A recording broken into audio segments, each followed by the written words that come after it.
मांगू एक गुरु से दाना, घट शब्द देव पहचाना। मांगू एक गुरु से दाना, घट शब्द देव पहचाना। क्या मांगू? हमें पता नहीं हम गुरु से क्या मांगे, लेकिन हम गुरु से मांगते रहते हैं। हमें यह भी नहीं पता कि गुरु से मांगने का सही तरीका क्या है। हम तो सोए रहते हैं, सुबह सुबह जब आँख खुल जाती है तभी गुरु से कुछ ना कुछ मांगना शुरू कर देते हैं। चाहे बहनें हो, चाहे भाई, चाहे बुजुर्ग हो, चाहे बच्चे। जो संत मुझसे जुड़े हुए हैं वो गुरु से मांगना शुरू कर देते हैं और रात आते आते मांगते रहते हैं। घर से निकलते हैं लोग काम धंधों पर, तब गुरु से मांगते हुए जाते हैं। दफ्तर में पहुंचते हैं, दुकान में पहुंचते हैं, आरती वंदना करते हैं, तब मांगते हैं। वहां से घर आ जाते हैं, रात्रि में सोते हैं, तब मांगते हैं। यही बहनें भी घर पे करती हैं। यदि वो काम करती हैं तब भी वो ऐसा ही करती हैं। तो भाई आजकल गुरु से मांगने का प्रचलन चल गया है, लेकिन सही तरीका नहीं पता कि गुरु से कैसे मांगा जाए। अच्छा, मैं ये बात कहूं यदि कि गुरु से मांगने की क्या हमें जरूरत है? भाई जो देने की ताकत रखता है, क्या वो नहीं जानता कि हमें क्या चाहिए? लेकिन यदि हमें फिर भी ये ज्ञात नहीं है और हम फिर भी मांगना चाहते हैं, तो आज मैं आपको एक सही तरीका बताता हूं कि गुरु से किस तरह मांगो कि जो हमारी समस्या सुलझ जाए या हमारी जो मांग है वो पूरी हो जाए। आज एक बात ध्यान में बिठा लो कि हमारी हर समस्या का समाधान क्या है? सिमरन और भजन। भजन सिमरन ही हमारी हर समस्या का, हर मांग का समाधान है। यदि गुरु के सामने कुछ मांगना चाहते हो तो मांग रखने की बजाय गुरु के आगे अपना भजन सिमरन रखो। भजन सिमरन, ध्यान में बैठो और भजन करो। ध्यान में बैठो और सुमिरन करो। गुरु के आगे जितना सुमिरन भजन कर सकते हो उतना सुमिरन भजन करो। इसीलिए कहते हैं कि यदि मांग ही रखनी है तो गुरु से सिमरन भजन मांगो। जब हम बड़े प्रेम और प्यार के साथ नाम का सिमरन भजन करते हैं और हमारे अंदर कोई आसक्ति नहीं है कुछ भी मांगने की, चाहे हमारे साथ बहुत कुछ हो रहा है, बहुत सारी समस्याएं हैं, लेकिन फिर भी हमें गुरु से इन समस्याओं की चर्चा नहीं करनी है। हमें उनके आगे तो केवल अपना सुमिरन ही रखना है, अपना भजन ही रखना है। उनके आगे अपनी फरियादें नहीं रखनी, अपनी जरूरतें नहीं रखनी, जो अपनी मांगे हैं वो नहीं रखनी, अपनी जो समस्याएं हैं वो उनके आगे ना रखकर अपने हृदय से प्रेम के साथ नाम जपना है, गुरु के स्वरूप का ध्यान करना है। अब इसे ऐसे समझो जैसे हमारे साथ कुछ अनहोनी हो रही है, कोई समस्या है हमारे साथ और हमें पता है कि ये समस्या हमें परेशान कर रही है, फिर भी हम नाम की भजन बंदगी कर रहे हैं। नाम की भजन बंदगी करते वक्त वो समस्या, वो परेशानी हमारे सर चढ़कर बोलती है, वो हमें सुमिरन भजन नहीं करने देती, क्योंकि मन बार बार उस समस्या के साथ जुड़ जाता है। लेकिन यदि गुरु से लगन है, प्रेम है, प्रीति है, तो फिर हम उस समस्या के रहते हुए भी सुमिरन के लिए बैठते हैं। हमारी ये पूरी कोशिश रहे कि हम उस समस्या के विषय में ना सोचें, जो परेशानी है उसके विषय में ना सोचें, जो मांग है उस विषय में ना सोचें, केवल गुरु के स्वरूप के विषय में सोचें। नाम जप करते रहें, भजन करते रहें, यानी जो हमारा काम है वो हमें करना चाहिए, बाकी गुरु पर छोड़ दें। फिर देखो गुरु हमारी संभाल कैसे करते हैं। जो हमारी समस्याएं हैं, जिन्हें हम गुरु को बताना चाहते हैं, उन्हें बताने की जरूरत नहीं है, वो जान जाते हैं कि भाई मेरा भक्त परेशान है और उसकी ये समस्या है। देखो जो कर्म हमने कर रखे हैं उन कर्मों का भुगतान तो हमें करना ही पड़ेगा, लेकिन गुरु क्या करता है? गुरु सूली का सूल कर देता है, यानी उस समस्या का कोई ना कोई समाधान निकाल देता है। जो परेशानी है हमारी वो मिनटों सेकंडों में दूर कर देता है। हमने अपनी बात गुरु के सामने नहीं रखी, हमने अपनी समस्या से गुरु को परेशान नहीं किया, हमने वो काम किया जो हमें करना है। यानी हमने गुरु के सामने सुमिरन भजन रखा, हमने गुरु के सामने सुमिरन भजन रखा। यही हमारी फरियाद है, यही हमारी पुकार है। गुरु हमारी इस फरियाद और पुकार को बगैर कहे ही जान लेते हैं। जो हमें करते हैं ना, सुबह उठकर गुरु से मांगने लग गए, चलते फिरते मांग रहे हैं, रात्रि में सोते समय मांग रहे हैं, बहनें भी ऐसा कर रही हैं, बुजुर्ग भी ऐसा कर रहे हैं। तो भाई मांगने की बजाय नाम का सुमिरन करो, नाम का भजन करो। जब नाम का सुमिरन भजन करोगे तो हमारी ये जरूरतें हैं, जो हमारी ये मांगे हैं, वो अपने आप पूरी हो जाएंगी। गुरु को बताने की आवश्यकता नहीं है। कहते हैं ना, वो जानी जान है। इसीलिए अच्छा चलो एक बात कहता हूं, मांग कर देखो हम लोग क्या मांगते हैं। क्या मांगते हैं बताइए? यही मांगते हैं कूड़ा कचरा, यही मांगते हैं संसार की माया, संसार के रिश्ते जो नाते हैं, इनके लिए ये पूरा हो जाए, वो पूरा हो जाए। इस शरीर, ये मिट्टी जो होना है, इस शरीर के लिए मांगते हैं ये स्वस्थ रहे। भाई जब तक ये स्वस्थ रहना है, स्वस्थ रहेगा।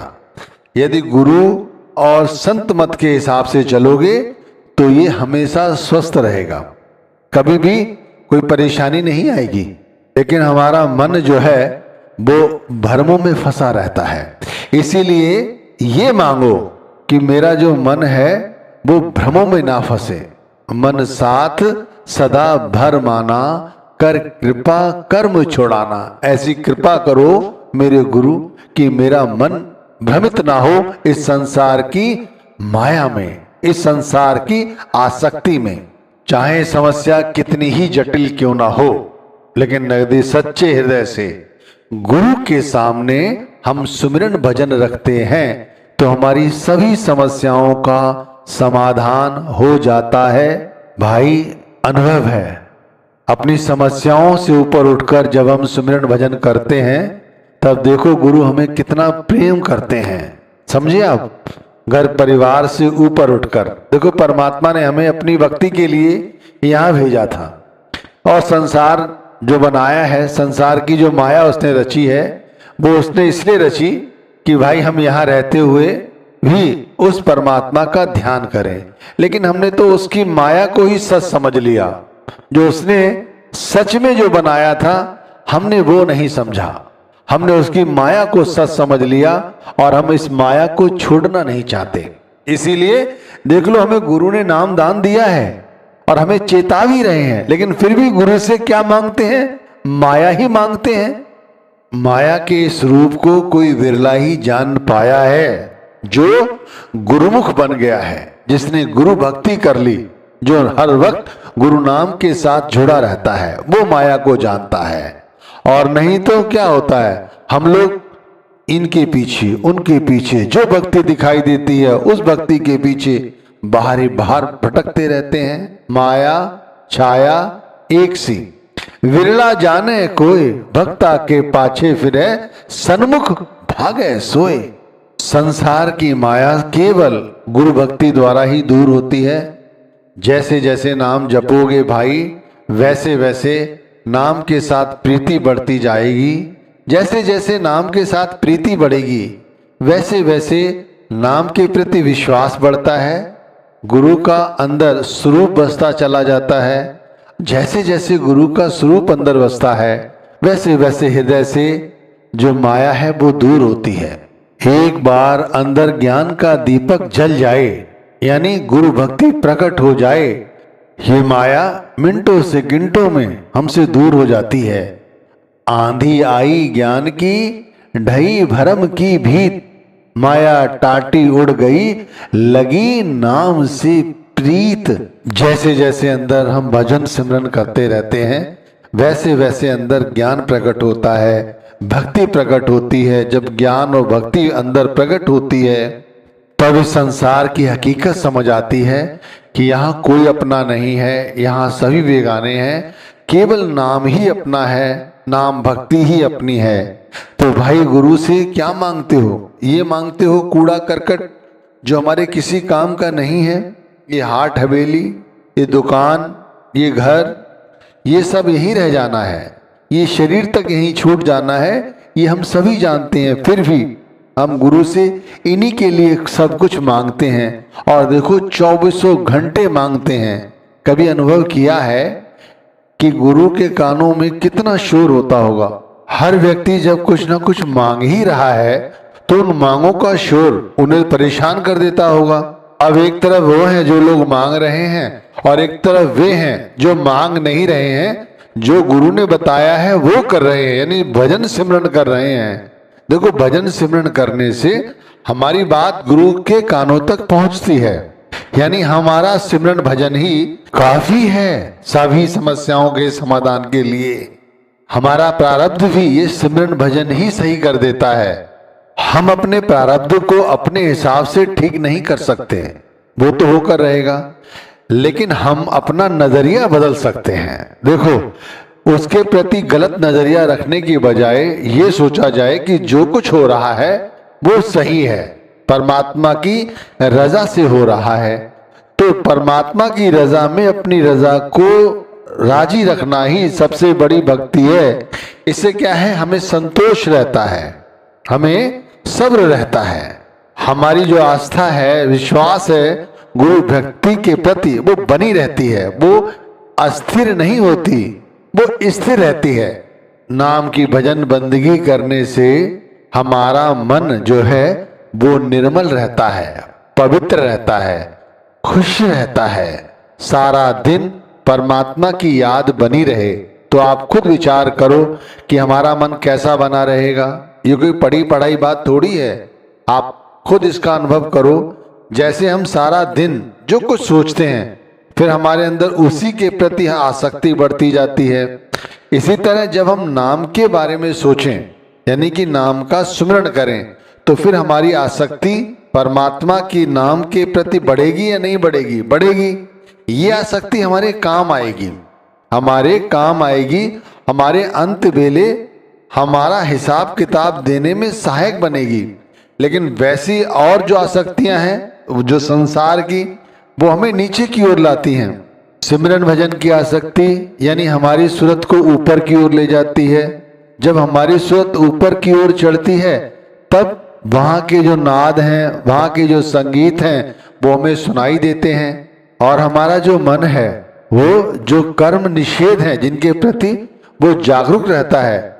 उस जागरूकता को छोड़कर गुरु के जो असली बताए गए कार्य हैं उनको करने के लिए तत्पर रहता है। सुरत चढ़े सुने धुन ताना, मन मारो कर्म नशाना।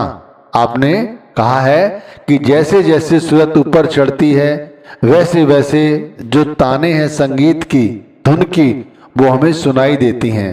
मन जो कह रहा है उसे ना सुनो, वो सुनो जो गुरु ने कहा है, उसे हृदय में बसाओ जो गुरु ने समझाया है, और उस रास्ते पर चलो जो गुरु ने दिखाया है।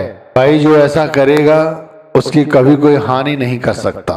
जो ऐसा सोचता है उसे कभी गुरु के आगे किसी चीज की फरियाद नहीं करनी होती। वो संसार में रहते हुए संसार की माया से निर्लिप्त रहता है।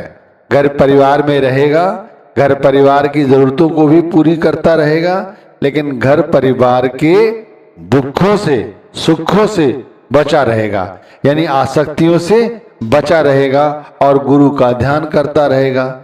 ऐसी भक्ति गुरु को प्यारी है, कोई करे ना मेरी हाना, मोहित तुम पर बल बल जाना। स्वामी जी महाराज ने कहा है, एक ही ध्येय, एक ही उद्देश्य कि हमें गुरु पर बलिहार जाना है, जिन्होंने हमें इस 84 के बेड़े से पार करने के लिए ये युक्ति और साधन, ये तरीका समझाया कि गुरु से मांगने की बजाय गुरु के आगे अपना सुमिरन भजन रखो, गुरु के आगे अपना सुमिरन भजन रखो। फिर देखो हमारा किस तरह से कार्य बनता है। हमें कुछ भी मांगने की जरूरत नहीं, और हमारी सारी जरूरतें अपने आप पूरी होती चली जाएंगी, और गुरु भक्ति भी बढ़ेगी, स्वार्थ भी बनेगा, और हमारा परमार्थ भी बनेगा। यही तो संत मत है, यही गुरु का ज्ञान है जो हमें वो बताते हैं।